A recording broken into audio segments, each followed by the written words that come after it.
नमस्कार, मैं हूं विकास कुमार मिश्रा। स्वागत करता हूं आपका दूरदर्शन के इस खास कार्यक्रम में। दर्शकों, यह नक्सल आधारित कार्यक्रम है और इसमें हम नक्सलवाद की चर्चा करते हैं। देश के विकास में कहीं ना कहीं हम सबका योगदान होता है, लेकिन कई बार ऐसा भी देखा गया है कि कुछ लोग ऐसे हैं जो किन्हीं भटकाव के कारण देश के विकास में रुकावट उत्पन्न करते हैं। लेकिन अक्सर ये भी देखा गया है कि वही लोग इस आंदोलन, जो नक्सलवाद आंदोलन है, उससे बाहर निकलकर देश के विकास में अपना योगदान देना चाहते हैं और जो भारत है, जो हमारा भारत है, उसको सुंदर बनाने में, विकासशील बनाने में हमारी मदद करना चाहते हैं। और इस पर चर्चा करने के लिए हमारे साथ मौजूद हैं senior journalist Shivpujan Jha ji. Sir, आपका बहुत बहुत स्वागत है हमारे इस खास कार्यक्रम में। सर, हम नक्सलवाद की चर्चा करेंगे। सबसे पहले मैं चाहूँगा, जो ये समस्या है, जो देश की ये बहुत बड़ी समस्या नक्सलवाद, इसके बारे में आप बताएं कि ये क्या है, कैसे शुरुआत हुई, इसके बारे में आप थोड़ा प्रकाश डालें। विकास, देखिए, ये समस्या आज की तो है नहीं, दशकों पुरानी ये समस्या है और हमने देखा कि किस तरीके से इसका स्वरूप बदलता गया है।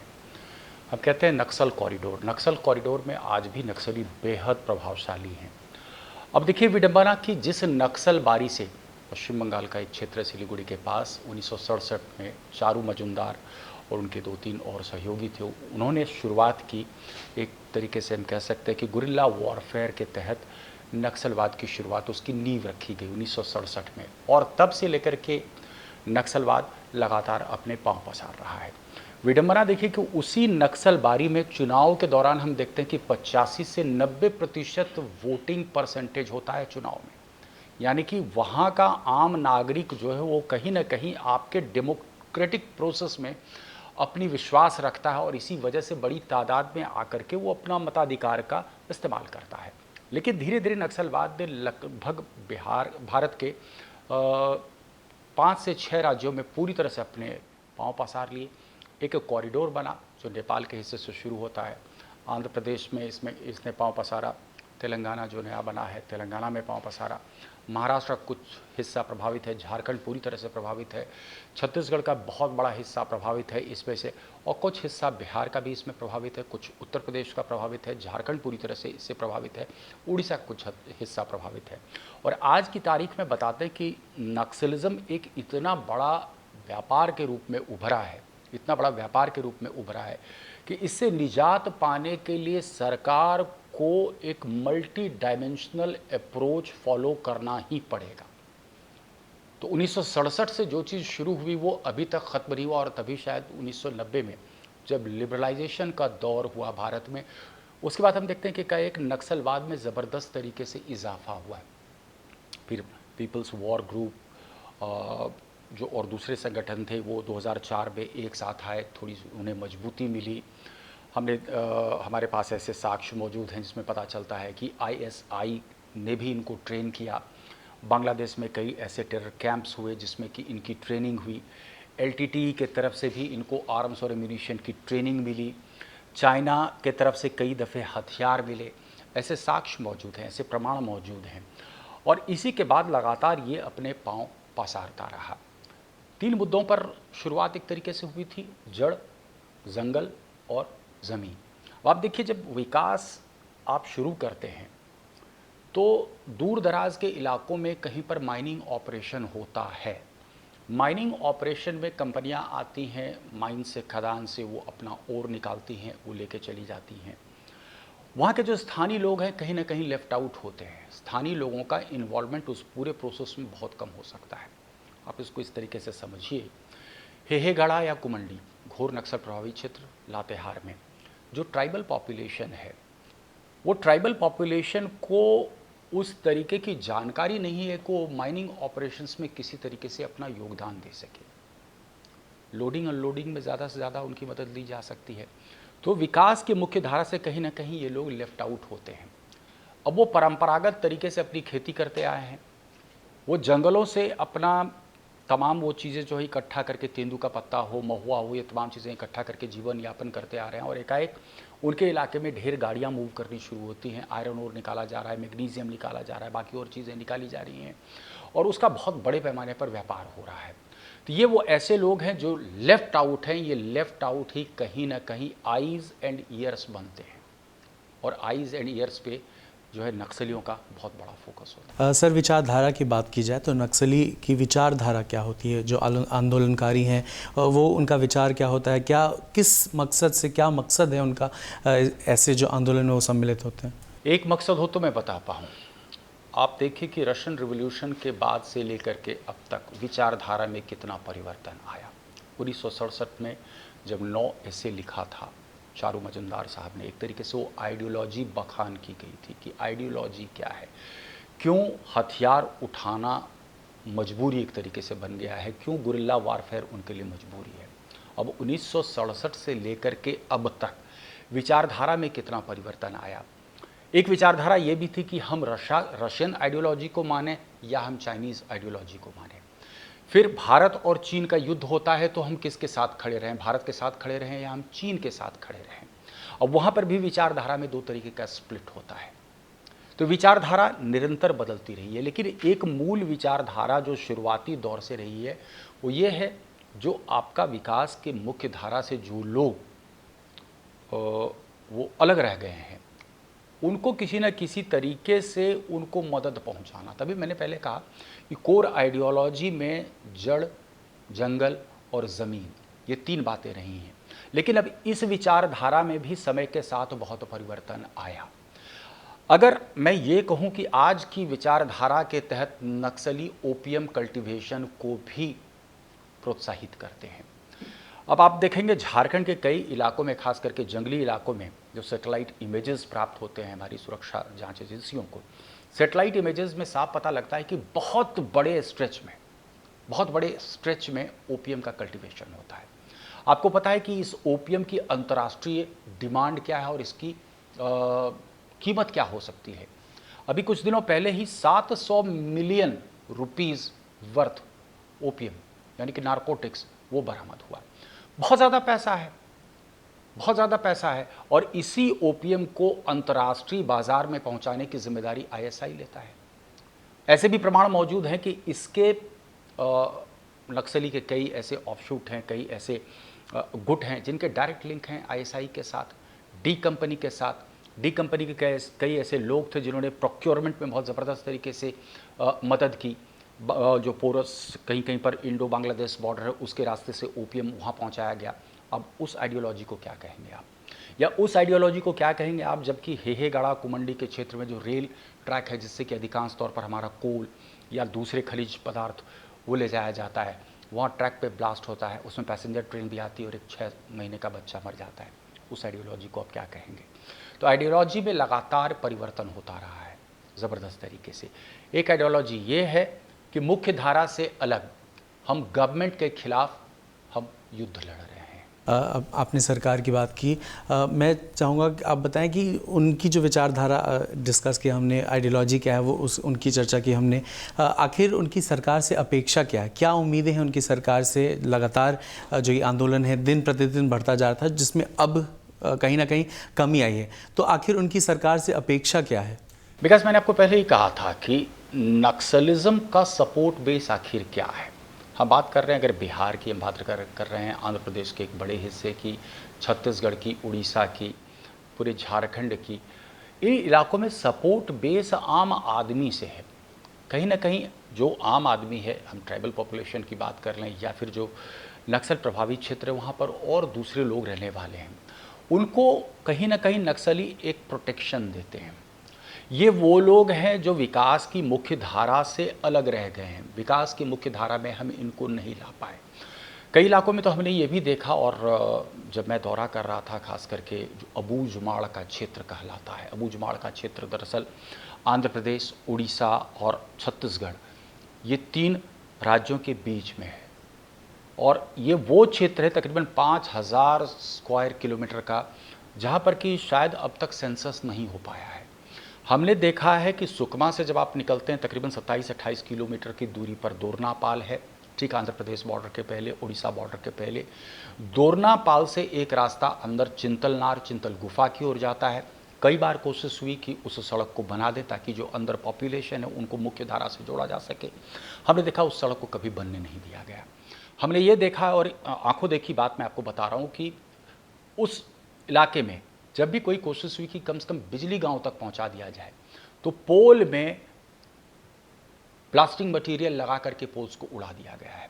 तो खंभे आपको नजर आएंगे, लेकिन खंभे टूटे हैं, तार ज़मीन पर आए हुए हैं। आवाजाही का एक ही साधन है, एक दो गाड़ी चलती है जिसमें कि ठूस ठूस कर भेड़ बकरी की तरह आदमी भरे जाते हैं। हाट लगती है, वही हाट में वो रहते हैं। तो विकास की मुख्य धारा से कहीं ना कहीं ये अलग रह गए। आप सोचिए कि जगदलपुर हेडक्वार्टर है बस्तर का, जगदलपुर से लेकर के दंतेवाड़ा तक जाने वाली सड़क जो है, उस सड़क के बनाने में कितनी मशक्क़त, कितनी दिक्कत। तो सरकार पहल कर रही है, सरकार कोशिश कर रही है कि इनको मुख्य धारा से हम जोड़ें, लेकिन नक्सली नहीं चाहते कि मुख्य धारा से जोड़ें। दूसरी बात यह है कि नक्सली कहते हैं कि हम उनके कॉज को एस्पाउस कर रहे हैं, यानी कि हम उनके लिए खड़े हैं। और इसके पहले मैंने आपको जिक्र किया था कैसे ओपीएम कल्टीवेशन खास करके उनके इलाकों में ज़बरदस्त तरीके से बढ़ाया गया, कि ओपीएम कल्टीवेशन से पैसा तुरंत मिलता है, कैश क्रॉप है। ओपीएम में पैसा बहुत ज़्यादा है, अंतर्राष्ट्रीय बाजार में वो हाथों हाथ बिकता है, और ख़ास करके जो वाइट हेरोइन है इसकी कीमत बहुत ज़्यादा है। आप और हम शायद कल्पना नहीं कर सकते जो मुँह मांगी कीमत उसको मिलती है। तो ये तो तुरंत पैसा मिलता है, और उनको पता है कि नक्सली कहीं ना कहीं उनको प्रोटेक्ट कर रहे हैं। तो कल्टीवेशन किए, जब उसके फ्लावर्स आए, बर्ड्स आए, तो कट लगा करके जो मटेरियल होता है उसको निकाल करके आराम से वो प्रोसेसिंग करके हीरोइन बनाते हैं। हीरोइन बना करके एक बहुत बड़ा पैसा इनके हाथ में आता है। तो सरकार पहल कर रही है कि इनको मुख्य धारा से जोड़ें, वो नहीं चाहते हैं कि मुख्य धारा में आए।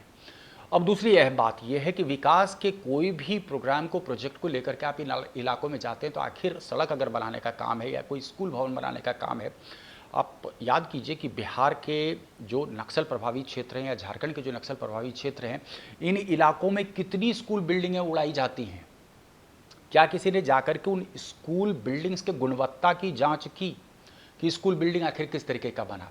सरकार ने पैसे आवंटित किए, जिसको टेंडर मिला उसने स्कूल बिल्डिंग खड़ा कर दिया, और पता चला ठीक इनॉग्रेशन के एक दिन पहले ब्लास्ट हुआ और स्कूल बिल्डिंग की धज्जियां उड़ गई।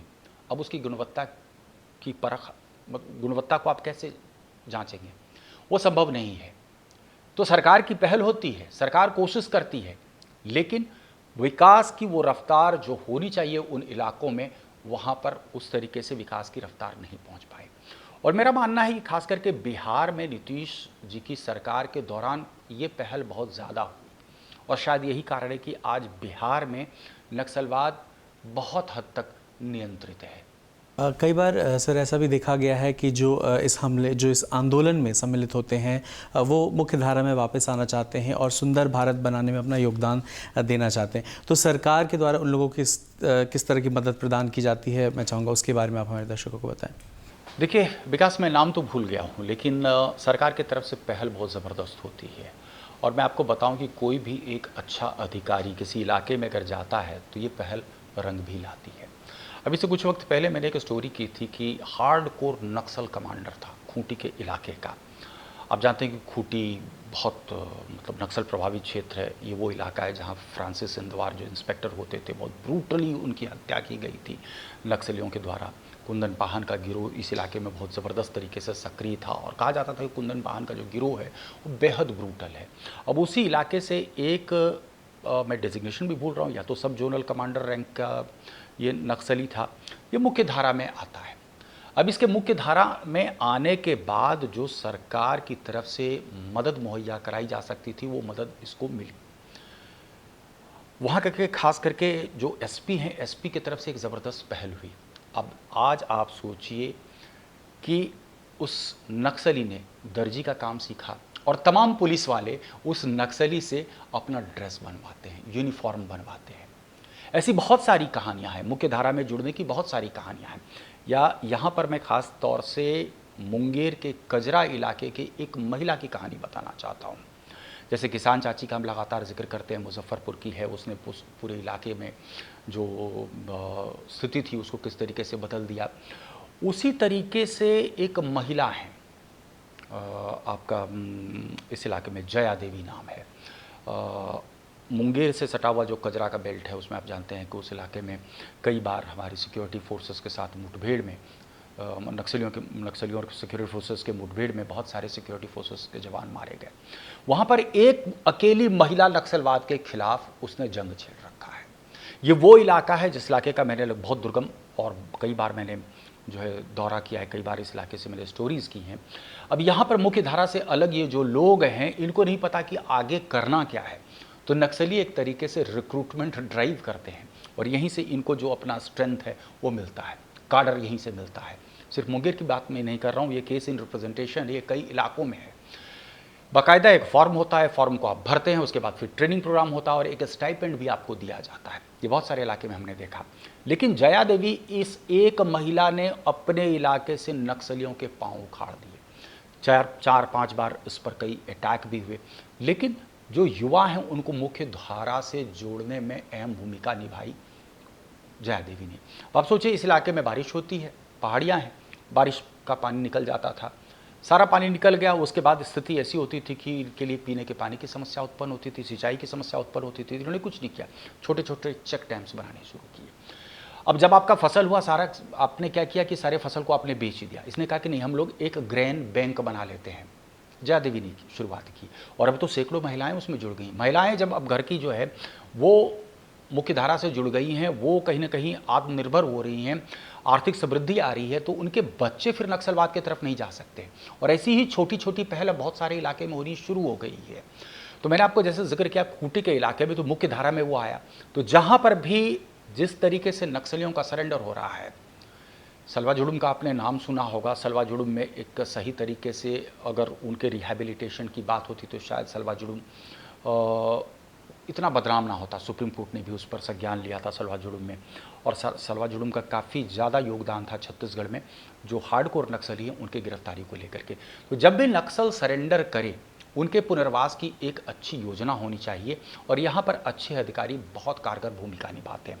कई इलाकों में हमने देखा है कि उनके पुनर्वास की पूरी एक योजना तैयार होती है पहले से। ऐसे जो नक्सली जो अपने हथियार को डाल देते हैं, हथियार डालने के बाद उनको मुख्य धारा में लाने की पूरी कोशिशें होती हैं। और शायद यही कारण है कि हम देख रहे हैं कि कई इलाकों में हार्डकोर नक्सली वो हथियार डाल रहे हैं और मुख्य धारा से जुड़ते चले जा रहे हैं। फंड की अगर बात करें तो फंड सबसे अहम भूमिका निभाता है कहीं ना कहीं, क्योंकि किसी भी आंदोलन या किसी भी चीज़ के लिए फ़ंड की सबसे बड़ी आवश्यकता होती है। साथ साथ ट्रेनिंग और इन जैसे आंदोलन के लिए हथियार की आवश्यकता भी उनको पड़ती है। तो ये कैसे वो मैनेज करते हैं, कहाँ से उनको ये सुविधाएं मिलती हैं, मैं चाहूँगा इसके बारे में आप हमारे दर्शकों को बताएं। काफ़ी अहम सवाल है आपका। विकास फंड बेहद ज़रूरी है और जिस तरीके का ऑपरेशन है कई राज्यों में ये है, एक लॉजिस्टिक सपोर्ट इनको चाहिए होता है। 3 टियर स्ट्रक्चर इनका होता है, संगम, दलम और उसके बाद फिर एक मारक दस्ता होता है, बाकी फिर पॉलिट ब्यूरो होता है जो एक डिसीजन मेकिंग बॉडी है। जिस तरीके के हथियार हैं, हथियार के रख रखाव, बाकी इनके मूवमेंट को लेकर के, तो फंड की बहुत ज़्यादा आवश्यकता है। फंड का एक सोर्स जो हमने देखा और पहले हमने जिक्र कर दिया है कि वो ओपियम कल्टीवेशन है। ओपियम से काफ़ी ज़्यादा फंड आना शुरू हुआ है। मैंने आपको पहले ही बताया किस तरीके से ओपियम की वजह से एक इंटरनेशनल नेक्सस तैयार हुआ है। अब ISI मदद पहुंचा रहा है, डी कंपनी मदद पहुंचा रही है कि यहाँ का जो ओपियम है किस तरीके से पोरस इंडो बांग्लादेश बॉर्डर से वो अंतर्राष्ट्रीय बाजार में पहुँच जाए। पोरस जो भी मतलब जिस भी तरीके से हो सके इंडो पाकिस्तान बॉर्डर से वही ओपियम, हेरोइन प्रोसेसिंग भी होती है। प्रोसेसिंग होने के बाद हीरोइन की कीमत बहुत ज़्यादा है, करोड़ों में 1 किलो वो बिकेगा अंतर्राष्ट्रीय बाजार में। वाइट हीरोइन की कीमत और ज़्यादा होती है। तो वो वाइट हीरोइन जब अंतर्राष्ट्रीय बाजार में पहुंचता है तो उसका बहुत बड़ा एक पैसा इन तक पहुंचता है। फंडिंग का एक जरिया ये हुआ। कुछ इंटरनेशनल भी हेल्प इनको पहुंचता है, खास करके ऐसी भी जानकारियां आई कि चाइना के माध्यम से बहुत अच्छे हथियार इन तक पहुँचे। ISI के माध्यम से बहुत बढ़िया बढ़िया हथियार इन तक पहुँचे। तो स्नाइपर राइफल्स और ये सब की हम बात करते हैं, ग्रेनेड्स की बात कर लें, UBG की बात कर लें, अंडर बैरल ग्रेनेड लॉन्चर्स, इनकी बात कर लें। फायर पावर इतना ज़्यादा है कि आप कल्पना कीजिए कि 2010 अप्रैल के महीने में 76 जवान CRPF के जवान हार्ड कोर ट्रेनिंग के बाद, रिगरस ट्रेनिंग के बाद, बेहतरीन हथियार के बावजूद मुट्ठी भर माओवादियों के कब्जे में आ गए। और स्थिति ऐसी थी कि इतना डिफ़िकल्ट टेरेन था कि वहाँ से इनका भाग पाना मुश्किल था। सरप्राइज एलिमेंट था, गांव वाले सपोर्ट इनका करते हैं, सब जानते हैं। अब वो एक डिफ़िकल्ट टेरेन में जो इनके लिए हॉस्टाइल टेरेन है, पूरी तरह से जवान समझ नहीं पाए कि आखिर गोलीबारी हो कहाँ से रही है। और फायर पावर इतना ज़बरदस्त दूसरी तरफ से, 76 जवान हमारे शहीद हुए थे अप्रैल 2010 में। गढ़चिरौली की घटनाएं आप ले लें या फिर जीरम घाटी में जो पूरा का पूरा कांग्रेस का लीडरशिप का सफाया हो गया था, उसमें आप फायर पावर देख लें। बहुत ज़बरदस्त फायर पावर। तो इतने फायर पावर के लिए और इतना असला कहाँ से आएगा, उसके लिए पैसे की तो ज़रूरत है। तो हमने बताया ओपीएम एक माध्यम है। दूसरा कि इनके इलाके में कोई भी डेवलपमेंट काम होगा तो ये लेवी उस पर वसूल करते हैं, जो 15% से 20% से लेकर के 25% तक कुछ भी हो सकता है। अब तो कई जगह से ऐसे भी रिपोर्ट्स आते हैं, पता नहीं वो खुद को नक्सली कहते ज़रूर हैं, लेकिन वो वास्तव में कोर आइडियोलॉजी वाले नक्सली हैं या कौन है। किडनैपिंग तक हो रही है, वो रैंसम मांगा जा रहा है, ऐसी भी चीज़ें हुई हैं। कुछ अनकन्फर्म्ड ऐसे रिपोर्ट्स हैं जो सजेस्ट करते हैं कि एक एनुअल बजट भी इनका होता है 1400-1500। हालांकि मैं इस बात की तस्दीक नहीं कर सकता कि इतना बड़ा बजट उनका होता भी है या नहीं होता है, लेकिन 1400-1500 करोड़ के आसपास आंकड़े दिए गए थे। तो मल्टीफेरियस है। जाहिर तौर पर इंटरनेशनल फंडिंग भी होती होगी। अगर एलटीटी इनको आर्म्स, एम्यूनिशन और ख़ास करके एक्सप्लोसिव्स में ट्रेनिंग दे सकता है, आईएसआई इनके लिए कैंप्स ऑर्गेनाइज कर सकता है बांग्लादेश में, चीन इनको हर तरीके के हथियार की मदद पहुंचा सकता है, नेपाल के जो माओवादी थे वो अपना असला और हथियार इनको प्रोवाइड कर सकते हैं, तो इनके अक्रॉस द बॉर्डर कनेक्शंस तो हैं, डी कंपनी के साथ भी इनके लिंक्स हैं। तो ना फंड की कमी हो पा रही है, ना हथियारों की कमी हो पा रही है। विकास की अगर बात करें, कई जगह ऐसे हमले हुए स्कूल में, कॉलेजेस में। कई बार ऐसा देखा गया कि रोड जो बनती रोड है, वो गांव तक पहुंचने वाली रोड, उन पर कई बार हमले हुए, वो जो विकास के कई बार जगह रुकावट देखने को मिला। मैं चाहूँगा इसके बारे में आप बताएं। काफ़ी अहम सवाल है विकास आपका। आखिर नक्सली चाहते क्या है? जाहिर तौर पर जिनको वो कहते हैं आईज एंड ईयर्स, यानी कि ऐसे लोग जिनसे इनको समर्थन मिलता है, वही आइज़ एंड ईयर्स इनके हैं। उन्हीं से हर तरीके की जानकारी मिलती है, उन्हीं से मतलब इनके आप देखेंगे स्लोगन से, आइडियोलॉजी में यहाँ तक कहा जाता है कि they are like water and we are like fish. तो फिश अपने आप को सस्टेन कहाँ करेगा? तो फिश अपने आप को वाटर में सस्टेन करता है। इनकी कोशिश ये है कि ये तमाम लोग जिनको ये आइज़ एंड ईयर्स कहते हैं, वो विकास की मुख्य धारा से दूर रहें। इसलिए पुरजोर विरोध होता है कि अगर किसी भी नक्सल प्रभावित क्षेत्र में कोई सड़क का काम बनना शुरू हो। हमने इसके पहले आपको जिक्र किया था कि खास करके सुकमा के इलाके में आप जाएं, आप बीजापुर के इलाके में चले जाएं, ये बहुत ज़्यादा नक्सल प्रभावित क्षेत्र हैं। आप दंतेवाड़ा के क्षेत्र में चले जाएं, तो कई ऐसे दूर दराज के इलाके हैं जहां पर अभी तक बिजली के खंभे नहीं पहुंच पाए हैं, सेंसस नहीं हो पाया है। क्यों? सड़कें नहीं बन पाई हैं। मुझे पता है कि जो बॉर्डर रोड ऑर्गेनाइजेशन है, इनको कितनी मशक्क़त करनी पड़ी थी। फ्लैंक में सिक्योरिटी फोर्सेस को मूव कराया जाता था ताकि सिक्योर किया जा सके पूरे के पूरे एंटायर पेरीमीटर को, और उसके बाद फिर सड़क का निर्माण किया गया। सड़क के निर्माण के बाद भी सबसे बड़ी समस्या ये आती है कि सड़क के निर्माण के ठीक पहले उसमें एक्सप्लोसिव्स लगा दिए जाते हैं जो कभी भी डिटोनेट किए जा सकते हैं। और यही हुआ था आपके लातेहार के ठीक पहले, जिसमें 8-9 जवान एक एंटी लैंड माइन व्हीकल में जा रहे थे। लेकिन विडंबना देखिए कि एंटी लैंड माइन व्हीकल में अगर सही ट्रेनिंग ना हो तो होता क्या है कि नीचे एक्सप्लोसिव आपका फटता है। एक्सप्लोसिव के फटने के बाद वो एंटी लैंड माइन व्हीकल ऊपर की ओर उड़ता है। 20 किलो 25 किलो का वो ब्लास्ट सहन करने की उसमें क्षमता होती है, लेकिन उससे ज़्यादा पावरफुल ब्लास्ट ये करा रहे हैं। लेकिन जो अंदर जो जवान बैठे होते हैं, अगर उन्होंने प्रॉपर तरीके से बेल्ट नहीं लगाया है तो कई बार वो गिरने के बाद उनकी मौत होती है। ऐसी बहुत सारी घटनाएं हुई। स्कूल बिल्डिंग्स पर खास करके लगातार अटैक करते आ रहे हैं, और कई बार इस तरीके के इन्होंने पैम्फलेट्स भी बांटे जिसमें कहते हैं कि स्कूल बिल्डिंग्स का इस्तेमाल सरकार करती है सिक्योरिटी फोर्सेस को ठहराने के लिए, इसलिए हम स्कूल बिल्डिंग को उड़ाते हैं। और यही वजह है कि खास करके नक्सल इलाकों में जो स्कूल्स चल रहे हैं वो किसी न किसी पेड़ के नीचे चल रहे हैं। आप रोहतास के इलाके में चले जाइए, जम्मू के इलाके में चले जाइए, स्कूल बिल्डिंग्स पूरी तरह से ध्वस्त है। सरकार का पैसा खर्च हुआ, बिल्डिंग खड़ी की गई, बिल्डिंग को ध्वस्त किया गया। तो ये चाहते हैं कहीं ना कहीं ये तमाम जो इनके आइज़ एंड ईयर्स हैं, जो स्थानीय लोग हैं, विकास से वो कोसों दूर रहें, और विकास से अगर दूर रहेंगे तो कहीं ना कहीं नक्सल आइडियोलॉजी को वो फॉलो करेंगे। और इसी वजह से हम देख रहे हैं कि नक्सलवाद कई इलाकों में वो अभी भी पनप रहा है। जी, कहीं ना कहीं कह सकते हैं कम्युनिकेशन जो है वो तोड़कर और जो है वो अपने आंदोलन को आगे बढ़ाना चाहते हैं। आपका बहुत बहुत शुक्रिया, आप इस कार्यक्रम में आए और हमारे दर्शकों को तमाम जानकारी नक्सलवाद की दी, कैसे शुरुआत हुई, इन सब के बारे में जानकारी दी, और अभी क्या परिदृश्य, क्या स्थिति है, इसके बारे में जानकारी दी। बहुत बहुत धन्यवाद आपका हमारे साथ इस कार्यक्रम में जुड़ने के लिए। बहुत बहुत धन्यवाद आपका भी। आज के अंक में नक्सलवाद के अलग अलग पहलुओं को जाना। हमने जाना नक्सलवाद की शुरुआत कब हुई थी और अभी क्या क्या परिदृश्य है, इसके बारे में हमने जानकारी हमारे अतिथि से इकट्ठा की। अगले अंक में फिर मिलेंगे इसी विषय के साथ, लेकिन अलग अलग पहलुओं को और जानेंगे। नक्सलवाद के जो अलग अलग पहलू हैं, किस तरह से नक्सलवाद ने पैर पसारा, इसके बारे में तमाम जानकारी अगले अंक में फिर मिलेगी। तब तक के लिए मुझे यानी विकास कुमार मिश्रा और मेरी पूरी टीम को दीजिए इजाज़त। पर आप देखते रहिए DD बिहार। नमस्कार।